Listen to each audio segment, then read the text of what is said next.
Assalamualaikum warahmatullahi wabarakatuh. Halo teman-teman, kami dari Universitas Islam Negeri Sumatera Utara, Fakultas Kesehatan Masyarakat, Prodi Ilmu Kesehatan Masyarakat. Pertama-tama yang saya hormati Bapak Putra Apriyadi Sregar, SKM MKes, selaku dosen pengampu mata kuliah Ilmu Kependudukan. Perkenalkan, saya Putri Switahani dengan NIM 0801231057 bersama rekan saya Nurita Oktavia Simanjuntak dengan NIM 0801231053. Ingin mempresentasikan hasil penelitian kami yang berjudul Analisis Pengetahuan, Sikap, dan Praktik Masyarakat tentang Keluarga Berencana atau KB serta akses terhadap pelayanan kesehatan di Dusun 2, Huta Galuh. Adapun latar belakang penelitian kami yaitu yang pertama, program keluarga berencana atau KB merupakan strategi nasional untuk mengendalikan laju pertumbuhan penduduk. Nah, yang kedua, KB bertujuan menciptakan keluarga sehat dan sejahtera melalui pengaturan jumlah dan jarak kelahiran anak. Nah, yang ketiga, tantangan di pedesaan, rendahnya pengetahuan, norma budaya, dan serta minimnya penyuluhan dan akses layanan. Nah, yang keempat, di Dusun 2 Huta Galuh, rendahnya partisipasi dan informasi menjadi kendala utama keberhasilan program KB. Adapun tujuan penelitian yaitu menilai pengetahuan, sikap, dan praktik masyarakat dalam pelaksanaan KB, mengetahui sejauh mana akses layanan KB tersedia dan digunakan, menganalisis hubungan antara faktor-faktor tersebut. Adapun manfaat penelitian kami yaitu yang pertama, manfaat akademik, di mana menambah literatur dalam bidang kependudukan dan kesehatan masyarakat, khususnya KB di desa. Nah, yang kedua, manfaat praktis, di mana sebagai bahan evaluasi bagi dinas kesehatan, puskesmas, dan penyuluh KB dalam menyusun program edukasi. Nah, yang ketiga, manfaat sosial, di mana meningkatkan kesadaran masyarakat untuk ikut serta dalam program KB secara aktif dan sukarela. Adapun kajian teoritis, yang pertama itu teori transisi demografi, di mana menjelaskan perubahan struktur penduduk dari angka kelahiran tinggi menuju stabil. Yang kedua, KB mempercepat fase transisi melalui penurunan fertilitas. Yang kedua, itu ada Health Belief Model atau HBM, di mana perilaku KB ini dipengaruhi oleh persepsi risiko kehamilan, hambatan atau efek samping, dan keyakinan manfaat. Yang ketiga itu penelitian terdahulu, di mana pengetahuan, akses, dan dukungan sosial itu sangat berpengaruh terhadap perilaku KB, penurunan fertilitas. Selanjutnya itu metode penelitian, di mana ada jenis penelitian. Penelitian ini menggunakan pendekatan kuantitatif dengan desain deskriptif analitik. Pendekatan kuantitatif dipilih karena memungkinkan peneliti memperoleh data numerik yang dapat dianalisis secara statistik, sehingga menghasilkan gambaran objektif terhadap fenomena sosial yang diteliti.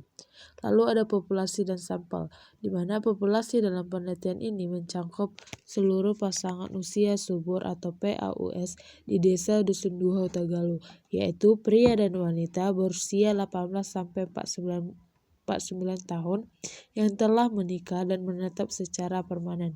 Teknik purposif sampling digunakan dalam penentuan sampel, yakni pemilihan responden berdasarkan kriteria tertentu yang ditetapkan peneliti. Lalu ada instrumen penelitian, di mana instrumen utama dalam pengumpulan data adalah kuesioner tertutup dan terstruktur yang disusun berdasarkan kerangka KAP, kronologi, attitude, prediktif, di mana kuesioner ini mencakup 5 bagian penting.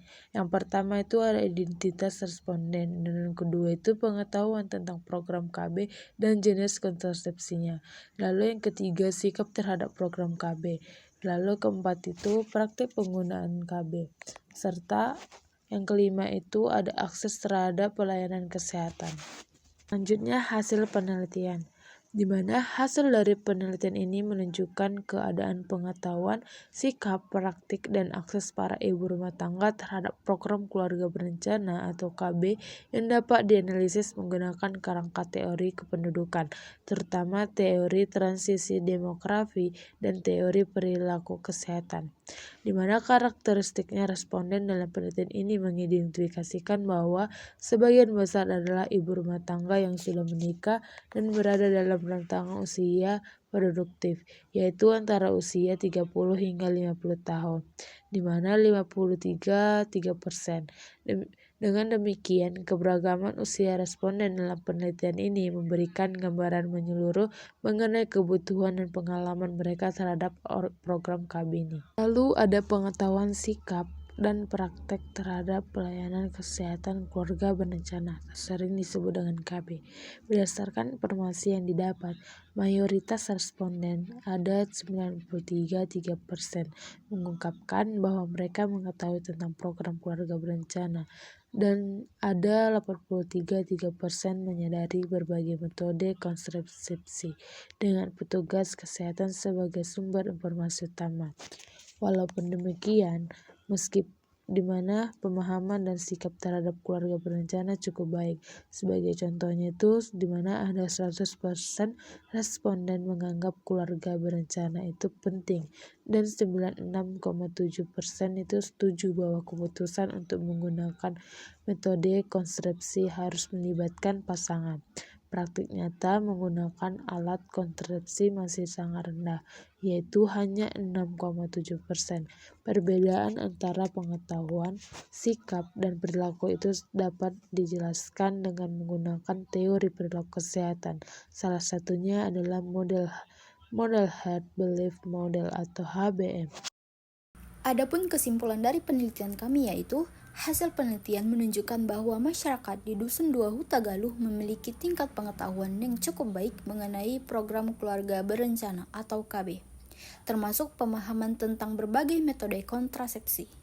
Responden juga menunjukkan sikap yang sangat mendukung terhadap program ini, termasuk pentingnya peran serta pasangan dalam menentukan penggunaan alat kontrasepsi. Namun demikian, tingkat penerapan KB di lapangan masih sangat rendah, di mana hanya 6,7% responden yang secara aktif menggunakan kontrasepsi dan semuanya menggunakan kondom. Baik, sekian dan terima kasih. Semoga bermanfaat. Terima kasih teman-teman.